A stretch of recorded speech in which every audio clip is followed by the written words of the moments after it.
El misterio del fantasma Battersea, la aterradora aparición, que llegó a discutirse en el Parlamento británico. La pesadilla del fantasma Battersea dominó la vida de Kieran Hinchey y su familia durante años.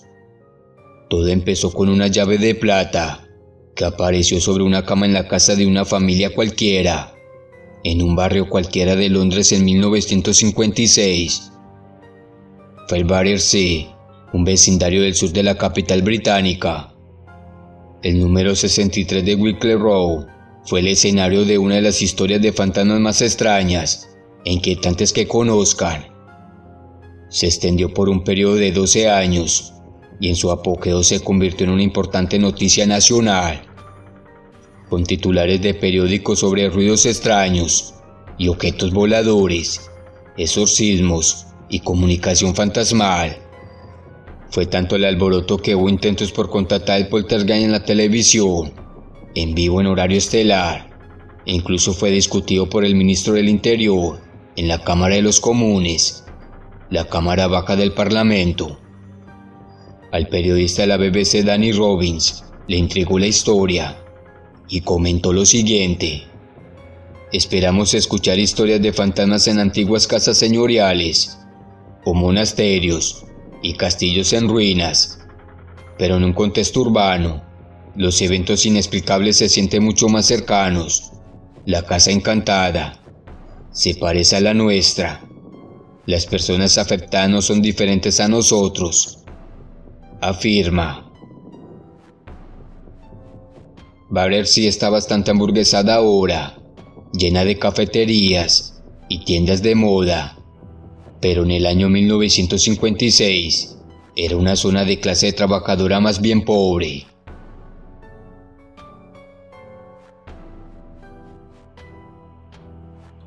El número 63 de Wycliffe Road era el hogar de la familia Hitchings. Su padre Wally tenía 40 y tantos años. Era un hombre alto y delgado que conducía trenes en el metro de Londres. Su esposa Kitty, un poco mayor que él, era empleada de oficina. Su hija Shirley tenía 15 años, estaba a punto de comenzar la escuela de arte y trabajaba a tiempo parcial como costurera en la tienda Selfridge. Fue en ella en quien la extraña actividad en la casa pareció centrarse, y también el interés en los medios.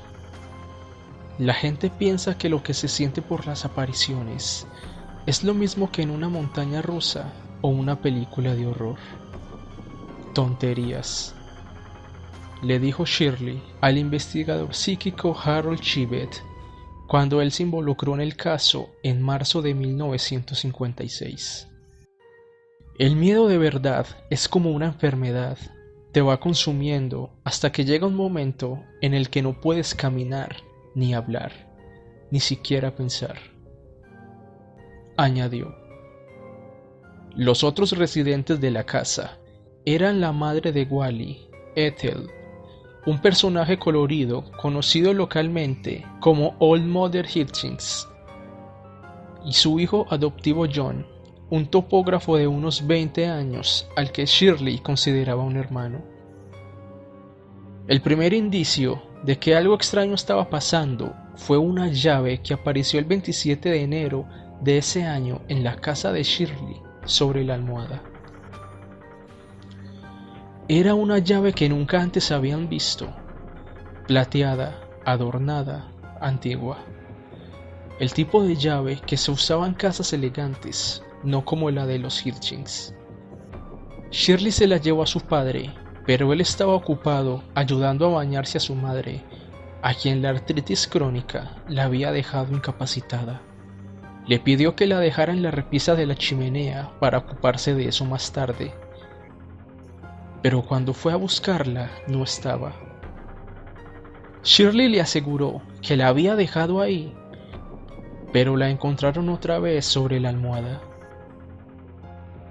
La llave no abría nada en toda la casa. El incidente probablemente habría sido olvidado de no ser porque esa noche ocurrió algo que cambió sus vidas para siempre. Un estruendo ensordecedor que reverberaba por toda la casa, sacudiendo las paredes y los pisos, los despertó de repente. El ruido fue tan fuerte que se escuchaba desde la calle, y los vecinos se acercaron a quejarse, pensando que Wally estaba martillando o rompiendo las tablas del suelo en medio de la noche. Fue el comienzo de una pesadilla que llegaría a dominar la vida de la familia. A la noche siguiente sucedió lo mismo, y nuevamente a la siguiente. Pronto se convirtió en algo cotidiano, no solo de noche, sino también a plena luz del día. Los Hitchings, privados de sueño y aterrorizados, llamaron a la policía, pero nadie podía entender la razón de los ruidos que iban desde sonidos de fuertes golpes hasta rasguños que parecían provenir del interior de los muebles. Los informes de apariciones de fantasmas comúnmente comienzan con ruidos. El argumento de algunos teóricos de la parapsicología es que se trata de llamar la atención. Según esa explicación, estaríamos viendo efectivamente un fantasma con una rabieta, explicó Clarence Ockerfree, profesor de psicología de Bucks New University. Fue horrendo, no quisiera revivirlo, dijo 65 años más tarde Shirley,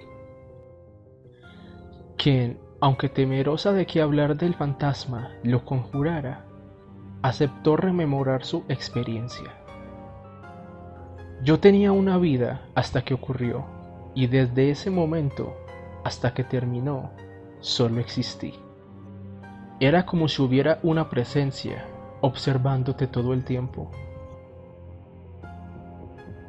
La sentían como una presencia tan fuerte que los Hitchings terminaron poniéndole un nombre, Donald, y desarrollaron una forma de comunicarse con él.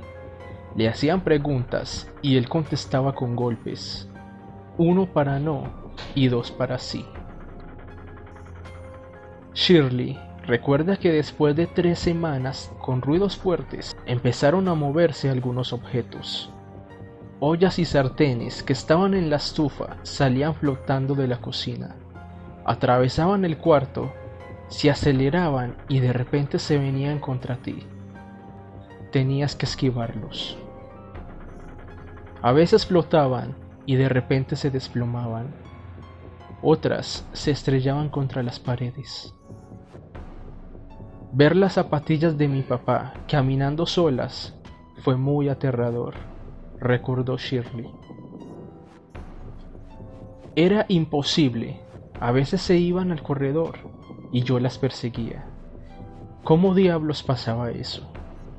Y una noche ocurrió algo que convenció hasta a John, el más escéptico de los habitantes de la casa encantada. Ante los gritos de Shirley, acudieron a su cuarto y la encontraron en la cama con la sábana flotando. De repente la sábana salió volando y la joven quedó suspendida a 15 centímetros del suelo. Fue entonces cuando la prensa se enteró y se instaló frente a la casa, y los Hitchings dejaron entrar a 2 de los periodistas. Pronto, un medium psíquico se ofreció a realizar un exorcismo para eliminar a Donald, y la familia, exhausta, aceptó. La sesión fue interrumpida por la policía, que respondía a una denuncia que se estaba practicando magia negra para conjurar al diablo. La incursión de las fuerzas de la ley y el orden fue discutida en el Parlamento británico. Y luego apareció la primera de muchas teorías sobre lo que estaba ocurriendo en el 63 Wycliffe Road. Según el diario Daily Mail, los ruidos los producía Shirley con un dedo de su pie debido a una deformidad conocida como dedo martillo. Una noche en octubre, Donald aparentemente los llamó, y cuando toda la familia estaba reunida, en medio de murmullos de personas invisibles, oyeron la voz de una mujer llamada Sara, que resultó ser la madre de la abuela. Ella nunca se recuperó de la impresión y en pocos meses murió. Para O'Keefe, profesor de psicología de Bucks University, todo puede tener una explicación. Nunca se debe desestimar el miedo. Puede ser tan poderoso que te lleva a malinterpretar las cosas más mundanas, dijo. Puedes estar en una habitación y escuchar unas voces, e inmediatamente el temor que tienes dentro te convence de que es algo paranormal, prosiguió. Si le sumas al impacto del miedo que estaban sintiendo Shirley y su familia, la extrema falta de sueño, no es raro que llegaran a pensar que un objeto se movía solo. Incluso el hecho de que fueran varios quienes aseguraron haber presenciado los fenómenos tiene una explicación psicológica. Eso no quiere decir que para quienes lo vivieron no fuera real. Yo estoy convencido de que Shirley está diciendo la verdad. Ella cree que Donald es un fantasma, le dijo O'Keefe a la BBC tras examinar el caso para el podcast El fantasma de Battersea. Eventualmente, la prensa perdió interés en la historia, pero Donald no desapareció de la vida de los Hitchings. De hecho, encontró otras maneras de comunicarse, con escritos que aparecían en las paredes e incluso en hojas de papel. El supuesto primer mensaje del fantasma decía: Shirley, yo vengo. En marzo 27 de 1956, Chibet, quien nunca había dejado de investigar el caso, y Shirley habían logrado comunicarse con Donald usando cartas con letras y números, preguntando y recibiendo golpes como respuesta. El fantasma les había dado un año, 1720, una dirección y varios nombres. A pocas décadas del periodo de gloria del espiritualismo, cuando los medium eran tratados como estrellas, y en un mundo que se estaba recuperando de la Segunda Guerra Mundial, y en el que muchos deseaban creer que los muertos seguían presentes, no es extraño que alguien como Chibet se dedicara al caso.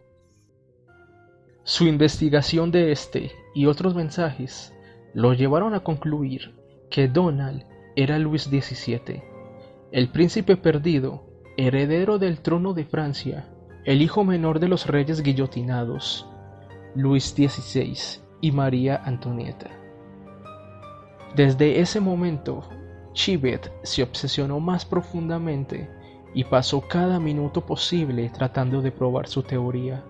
Chibet pasaba las noches en la casa de los Hitchings. Entretanto, los Hitchings seguían viviendo con Donald, tan convencidos de que era real que obedecían todos sus deseos. La sala de la casa se convirtió en su habitación, en la que encontraban las muñecas de Shirley sentadas en círculo, y en la noche lo escuchaban tamborileando al ritmo de la música de la televisión. Era ahí también donde dejaba sus cartas, indicando desde cómo debía vestirse Shirley hasta mensajes para estrellas de cine que le gustaban. En 12 años aparecieron unas 3000 notas, hasta 60 en un solo día, algunas dirigidas a Chibet, quien cuando no podía ir a la casa de los Hitchings le escribía, y su comportamiento, según reportaba, era siempre dominante si no le gustaba lo que estaba por suceder. Como que Shirley estuviera planeando empezar a trabajar, se comportaba de forma violenta.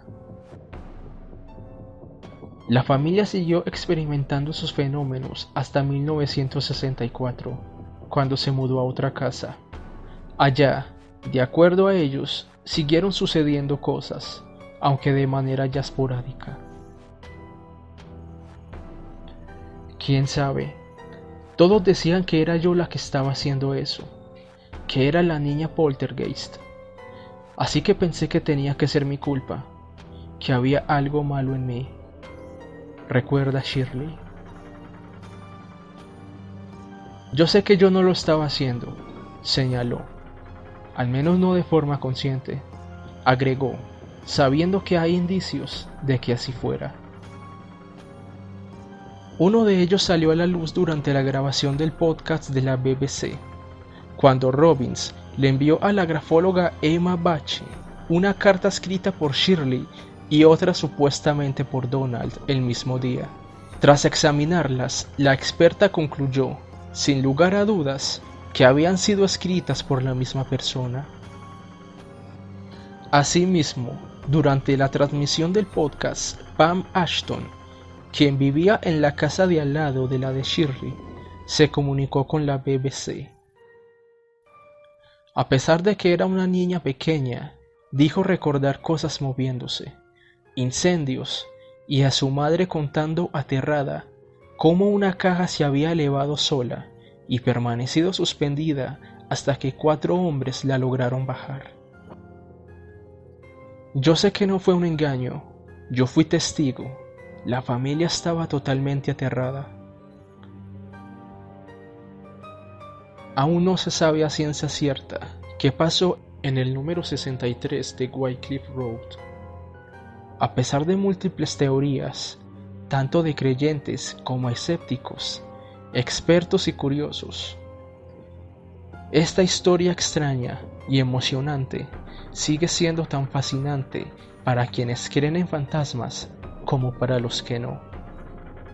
Los primeros la usan para demostrar que los fenómenos paranormales existen realmente, pero para los escépticos es un psicodrama sumamente intrigante.